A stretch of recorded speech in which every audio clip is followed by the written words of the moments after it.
मुलांनो, आज आपण जी गोष्ट ऐकणार आहोत ना त्याचं नाव आहे चल रे भोपळ्या टुणूक टुणूक.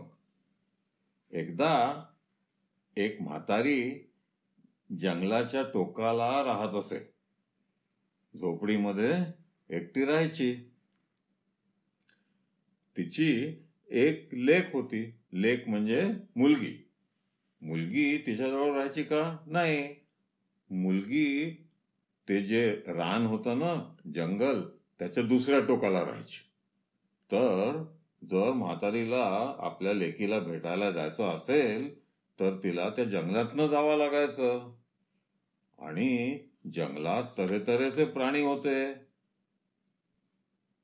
ससा, कोल्हा, लांडगा, माकडं, रानडुक्कर, खूप प्राणी होते. पण सगळ्यात भीती म्हातारीला कोणत्या प्राण्याची वाटायची तर बांड्या वाघाची. पण लेकीकडे जायचं तर रानात न तर जायलाच हवं. म्हातारीने एकदा ठरवलं, खूप दिवस भेटलो नाही लेकीला, चला तिला भेटून येऊ. मग म्हातारी निघाली. जाता जाता तिला ज्याची भीती होती तेच झालं. तिच्या समोर एकदम आला बांडा वाघ आणि तो तिला म्हणतो, ए म्हातारे, आता मी तुला खाणार. आता म्हातारी फारच घाबरली, पण तरी धीर करून त्याला म्हणते, काय रे वाघोबा, मला खायला सुटलास? अरे माझ्या अंगावर नाही मांस, मिळतील का तुला 2 तरी घास?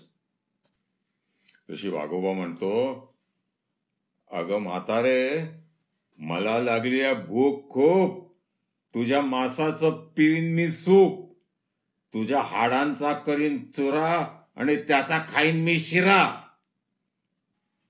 तशी म्हातारी त्याला म्हणते, अरे वाघोबा, मी अशी बारीक, जशी वाळकी खारीक, मी इतकी रोड, तुला लागेन का रे गोड?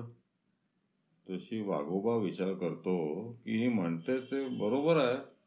हिच्या अंगावर तर काही मांस नाही, तरी पण भूक तर लागली आहे, तर आता काय करायचं? तर वाघोबा विचारात पडतो. तर म्हातारी त्याला म्हणते, ऐक, मी तुला काय सांगते, मी चालले माझ्या लेकीकडे. तिथे लेकीकडे जाईन, तूप रोटी खाईन, लठ्ठ मोठ्ठ होईन, मग तू मला खा. वाघोबा म्हणतो, वा रे वा म्हातारे, मला फसवतेस काय?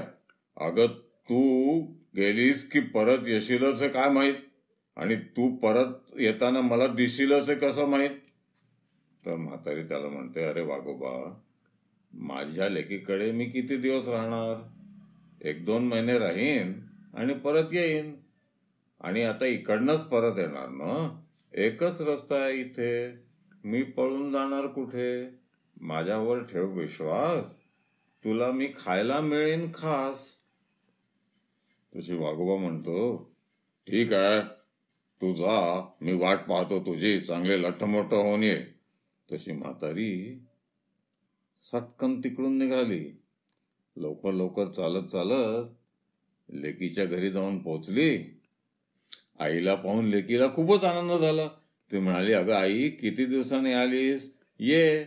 मग म्हातारी आपल्या लेकीकडे मजेत राहिली. लेक रोज सकाळ संध्याकाळ तिला छान छान जेवायला द्यायची. पोळीवर तूप वाढायची, वरण भातावर तूप वाढायची, गोड गोड छान खायला द्यायची. म्हातारीची चंगळ. हळूहळू तिच्या अंगावर मांस चढायला लागलं. म्हातारी चांगली गुटगुटीत व्हायला लागली. राहिली आपल्या लेकीकडे 1-2 महिने आणि मग म्हातारी म्हणते, अगं आता मला परत जायला हवं, पण मला एका गोष्टीची भीती वाटते ग. तशी लेक म्हणाली, काय ग, कसली भीती? तर म्हातारी म्हणते, अगं परत जाताना मला रानामध्ये बांडा वाघ भेटेल. मी जेव्हा आले ना तेव्हा तो मला खाणार होता, पण मी त्याला सांगितलं, लेकीकडे जाईन, तूप रोटी खाईन, लठ्ठ मोठ्ठ होईन आणि मग तू मला खा. आता मी जेव्हा परत जाईन तेव्हा तो मला पकडेल आणि मला खाईल. मी काय करू? तर लेकीने विचार केला आणि मग म्हणाली, आई आपण एक गोष्ट करूया. मग लेकीने एक मोठा भोपळा घेतला. त्या भोपळ्याच्या आतलं सगळं काढून आतमध्ये खूप छान जागा तयार केली.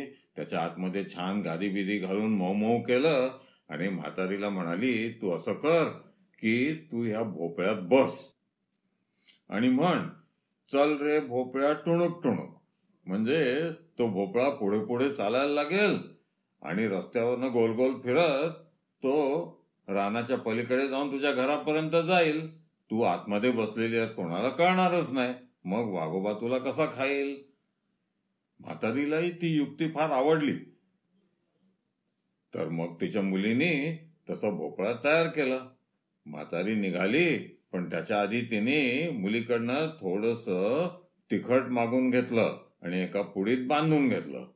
मग म्हातारी भोपळ्याच्या आत बसली आणि म्हणते, चल रे भोपळ्या टुणूक टुणूक. त्याबरोबर भोपळा गोल गोल घर घर फिरत फिरत निघाला आणि जंगलाच्या रस्त्यावर जायला लागला.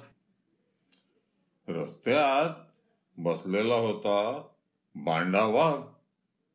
तो रोज तिथे येऊन बसायचा आणि म्हातारी कधी येते त्याची वाट पाहायचा. आता पाहतो तर काय, तिकडनं एक भोपळा घर घर गोल गोल फिरत फिरत येतोय. वाघाला काही कळेना की हा असा भोपळा फिरत फिरत कसा काय येतोय बाबा. भोपळा जसा त्याच्या जवळ आला तसं वाघोबा त्याला म्हणतो, हे भोपळ्या, काय रे, कुठे निघालास? आणि काय रे, येताना तुला रस्त्यात कुठे म्हातारी दिसली का? तशी म्हातारी भोपळ्याच्या आतनं काय म्हणते, कसली म्हातारी कसली कोतारी, चल रे भोपळ्या टुणूक टुणूक. कसली म्हातारी कसली कोतारी, चल रे भोपळ्या टुणूक टुणूक. आणि भोपळा चालला समोर समोर. वाघोबाला काही कळेना की हे काय आहे. भोपळा असा बोलतोय आणि आवाज तो ओळखीचा वाटतोय. मग वाघोबाला एकदम कळलं, अरे हा आवाज तर म्हातारीचाच आहे. मग तो जोर जोराने धावत गेला आणि भोपळा चांगला समोर गेलेला होता ना, त्याच्या समोर जाऊन पुन्हा उभा राहिला आणि मला, थांब रे भोपळ्या थांब. आणि त्यांनी भोपळ्याला अडवलं. आतमध्ये म्हातारी घाबरलेली, आता काय करणार बाबा. वाघोबाने एक पंजा मारला आणि म्हणाला, ए म्हातारे, मला फसवतेस काय? चल बाहेर ये, आता मी तुला खाणार. तशी म्हातारी म्हणते, बरं बाबा, खा तू मला, ये इकडे. तशी वाघोबा भोपळ्याच्या जवळ गेला. मग म्हातारीने काय केलं, तिखटाची पूड आणली होती तिने ना, ती घेतली आणि वाघोबा असा आ करून तिला खायला येत होता तेव्हा तिने फू करून ते सगळं तिखट त्याच्या नाकात तोंडात डोळ्यात उडवलं. वाघोबाला सगळीकडे भाजायला लागलं. हा हा हा हा ओ हा असं करून वाघोबा जो रडायला लागला, डोळे चोळायला लागला. तेवढ्यात मग म्हातारीने काय केलं, भोपळ्याला दिला धक्का आतनं मोठा आणि म्हणाली, चल रे भोपळ्या टुणक टुणक, चल रे भोपळ्या टुणक टुणक. मग भोपळा जोर जोराने गांग गांग गांग गांग फिरत जो एकदम जोराने निघाला तो सरळ तिच्या झोपडी समोरच जाऊन थांबला. मग म्हातारी बाहेर आली आणि घरी गेली. आमची गोष्ट संपली. आवडली ना तुम्हाला?